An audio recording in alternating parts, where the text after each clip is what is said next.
بسم اللہ الرحمن الرحیم۔ بدر مدینہ منورہ سے تقریباً 80 میل کے فاصلے پر ایک گاؤں کا نام ہے جہاں زمانہ جاہلیت میں سالانہ میلہ لگتا تھا۔ یہاں ایک کنواں بھی تھا جس کے مالک کا نام بدر تھا۔ اسی کے نام پر اس جگہ کا نام بدر رکھ دیا گیا۔ مقام بدر میں تاریخ اسلام کا وہ عظیم الشان یادگار دن ہے جب 17 رمضان المبارک کے روز اسلام اور کفر کے درمیان پہلی فیصلہ کن جنگ لڑی گئی اور مٹھی بھر مسلمانوں کو کفار کے لشکر پر فتح حاصل ہوئی۔ غزوہ بدر کو دیگر غزوات پر کئی اعتبار سے فوقیت حاصل ہے۔ اسے کفر اور اسلام کا پہلا معرکہ ہونے کا شرف حاصل ہے۔ خود حضور صلی اللہ علیہ وآلہ وسلم نے غزوہ بدر کو ایک فیصلہ کن معرکہ قرار دیا اور قرآن مجید نے اسے یوم الفرقان سے تعبیر کر کے اس کی اہمیت پر مہر ثبت کر دی۔ ہوا کچھ یوں کہ 13 سال تک کفار مکہ نے حضور اکرم صلی اللہ علیہ وآلہ وسلم اور آپ کے صحابہ کرام پر ظلم و ستم کے پہاڑ توڑے۔ یہی وجہ تھی کہ مسلمانوں نے کفار مکہ کے ظلم و ستم سے تنگ آ کر مکہ سے مدینہ ہجرت کی تھی، لیکن کفار مکہ کو مسلمانوں کا آرام و سکون سے رہنا پسند نہ آیا اور انہوں نے حضور صلی اللہ علیہ وآلہ وسلم اور ان کے ساتھیوں کو تکالیف پہنچانا شروع کر دی۔ مدینے کے آس پاس اگر کوئی مسلمان نظر آتا تو اس کا مال اور جانور لوٹ لیتے، یہاں تک کہ جب کفار مکہ کی شرارتیں اور سازشیں حد سے بڑھ گئیں تو اللہ تعالیٰ نے مسلمانوں کو جنگ کی اجازت دی۔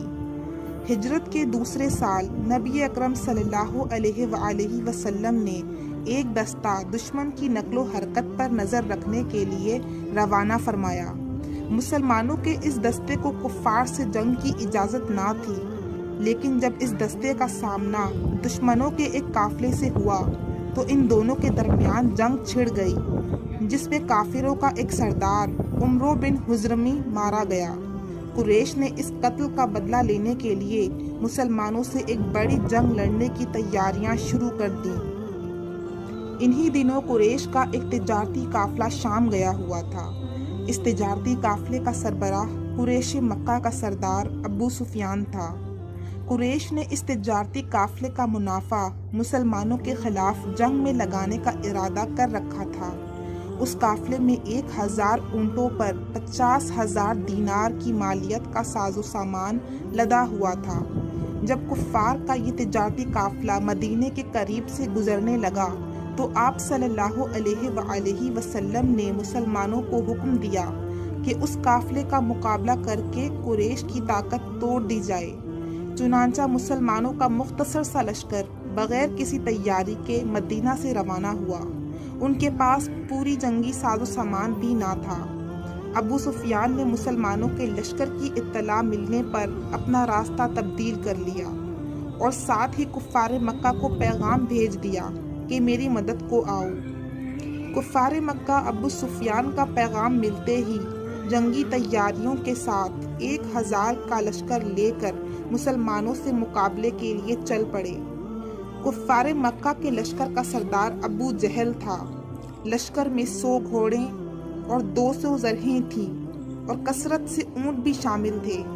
کفار مکہ کے لشکر نے بدر کے قریب اپنا پڑاؤ ڈالا، جبکہ مسلمانوں کے لشکر کے سالار اعلیٰ نبی اکرم صلی اللہ علیہ وآلہ وسلم تھے۔ آپ صلی اللہ علیہ وآلہ وسلم کے ساتھ 313 مسلمان تھے۔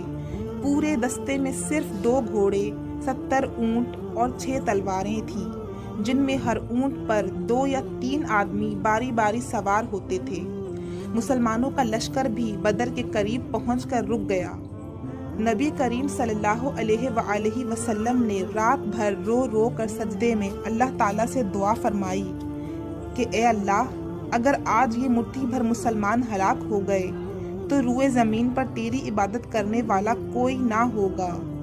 اللہ تعالیٰ نے اپنے پیارے محبوب حضرت محمد صلی اللہ علیہ وآلہ وسلم کی دعا قبول فرمائی اور فرشتوں کے ذریعے مسلمانوں کے لشکر کی مدد فرمائی اور موسلا دھار بارش برسائی، جس سے مسلمانوں کو پانی میسر آ گیا اور کفار کے علاقے میں کیچڑ ہو گیا۔ اس لیے ان کی پیش قدمی رک گئی اور مسلمانوں کے حوصلے بلند ہوئے۔ 17 رمضان 2 ہجری کی صبح دونوں لشکر آمنے سامنے ہوئے۔ اس زمانے کے دستور کے مطابق پہلے انفرادی مقابلہ ہوا۔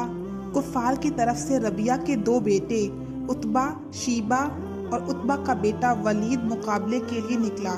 ان تینوں کا تعلق ایک ہی خاندان سے تھا۔ مسلمانوں کی طرف سے حضرت عبیدہ رضی اللہ تعالی عنہ، حضرت حمزہ رضی اللہ تعالی عنہ اور حضرت علی رضی اللہ تعالی عنہ مقابلے کے لیے نکلے۔ یہ تینوں نبی کریم صلی اللہ علیہ وآلہ وسلم کے خاندان سے تعلق رکھتے تھے۔ حضرت عبیدہ رضی اللہ تعالی عنہ نے شیبہ سے، حضرت حمزہ رضی اللہ تعالی عنہ نے عتبہ سے اور حضرت علی رضی اللہ تعالی عنہ نے ولید سے مقابلہ کیا۔ تینوں کافر اس پہلے مقابلے میں مسلمانوں کے ہاتھوں قتل ہو گئے۔ اس مقابلے کا انجام کفار مکہ کے لیے برا ثابت ہوا اور انہوں نے غصے سے بے قابو ہو کر اچانک حملہ کر دیا اور عام لڑائی شروع ہو گئی۔ تو رسول اکرم صلی اللہ علیہ وآلہ وسلم نے ایک مٹھی خاک کافروں کے چہرے پر ماری اور فرمایا شاہت الوجوہ، یعنی ان لوگوں کے چہرے بگڑ جائیں۔ چنانچہ کوئی کافر ایسا نہیں بچا جس کی آنکھ میں وہ کنکریاں نہ گئی ہوں۔ وہ کنکریاں ہر ایک کافر فوجی کو لگیں اور ان کی قوت و طاقت بالکل ٹوٹ گئی اور لشکر کفار میں بھگدڑ مچ گئی۔ چنانچہ قرآن پاک میں اللہ تبارک و تعالی نے ان کنکریوں کا مارنا یوں بیان فرمایا ہے: اے حبیب، جب آپ نے خاک پھینکی تھی تو وہ آپ نے نہ پھینکی تھی بلکہ اللہ نے پھینکی تھی۔ مسلمان شوق شہادت میں بڑھ چڑھ کر حملے کر رہے تھے۔ کافروں کے بڑے بڑے سردار مسلمانوں کے ہاتھوں مارے گئے۔ ان سرداروں کے قتل کی وجہ سے کفار مکہ کے حوصلے جلد ٹوٹ گئے اور ان کی ہمت جواب دے گئی۔ تمام صحابہ کرام رضی اللہ تعالی عنہم اس غزوہ میں اپنی جان و مال کے ساتھ شامل تھے۔ ان میں حضرت عمیر رضی اللہ تعالی عنہ ایک کم سن صحابی تھے جو بہادری سے لڑتے ہوئے شہید ہوئے۔ حضرت معاذ رضی اللہ تعالی عنہ اور حضرت معوذ رضی اللہ تعالی عنہ بھی کم سن تھے اور انہوں نے سن رکھا تھا کہ ابو جہل ہمارے پیارے نبی صلی اللہ علیہ وآلہ وسلم کا بدترین دشمن ہے اور بڑی حفاظت میں رہتا ہے۔ ان دونوں کمسن صحابہ کرام رضی اللہ تعالی عنہم نے جیسے ہی ابو جہل کو دیکھا تلواروں سے اس پر حملہ کر دیا اور اسے زمین پر گرا دیا۔ ابو جہل کے بیٹے اکرمہ نے معاذ رضی اللہ تعالی عنہ کے کندھے پر تلوار ماری جس سے ان کا ایک ہاتھ کٹ کر بازوؤں کے تسمے سے لٹکنے لگا۔ انہوں نے تسمہ پاؤں کے نیچے دبا کر زور سے کھینچا اور جھٹکا دے کر اپنے جسم سے الگ کر دیا تاکہ لڑائی میں رکاوٹ نہ بنے۔ حضرت عوف رضی اللہ تعالی عنہ بن حارث نے جوش جہاد میں اپنی ذرہ اتار پھینکی اور تلوار لے کر دشمن پر ٹوٹ پڑے، یہاں تک کہ لڑتے لڑتے شہید ہو گئے۔ حضرت عمر رضی اللہ تعالی عنہ نے عاص بن ہاشم کو قتل کیا۔ اس جنگ میں حضرت عکاشہ رضی اللہ تعالی عنہ کی تلوار ٹوٹ گئی تو ہمارے پیارے نبی صلی اللہ علیہ وآلہ وسلم نے انہیں لکڑی کا تختہ دیا، وہ اسی کو ہاتھ میں پکڑ کر لڑنے لگے۔ مسلمانوں کو فتح اور کفار مکہ کو اس جنگ میں شکست فاش ہوئی۔ ان کی صفوں میں بھگدڑ مچ گئی اور انہوں نے فرار کی راہ اختیار کی۔ غزوہ بدر میں کفار کے 70 آدمی قتل ہوئے اور 70 ہی گرفتار ہوئے۔ مسلمانوں کی طرف سے 14 صحابہ کرام رضی اللہ تعالی عنہ نے جام شہادت نوش کیا۔ اللہ تعالیٰ کی مدد سے مسلمانوں کو شاندار فتح نصیب ہوئی جس پر تمام مسلمانوں نے اللہ کا شکر ادا کیا۔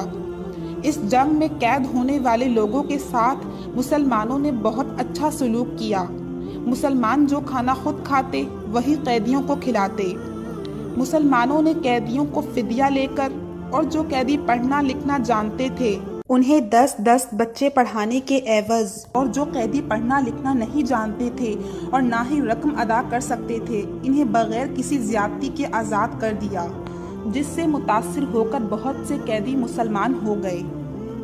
غزوہ بدر میں مسلمانوں نے اپنے سے کئی گنا بڑی فوج کو شکست دی اور یہ ثابت کر دیا کہ جنگوں میں کامیابی کے لیے تعداد اور جنگی ساز و سامان کا ہونا ضروری نہیں بلکہ جذبہ جہاد اور ایمان کی طاقت کا ہونا ضروری ہے۔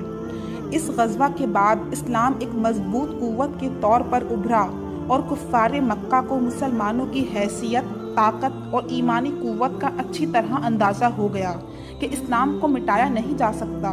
اس معرکے کے بعد مسلمانوں کو اس بات کا یقین بھی ہو گیا کہ اللہ تعالیٰ کی مدد ان کے ساتھ ہے، جس سے ان کے حوصلوں میں مزید اضافہ ہوا۔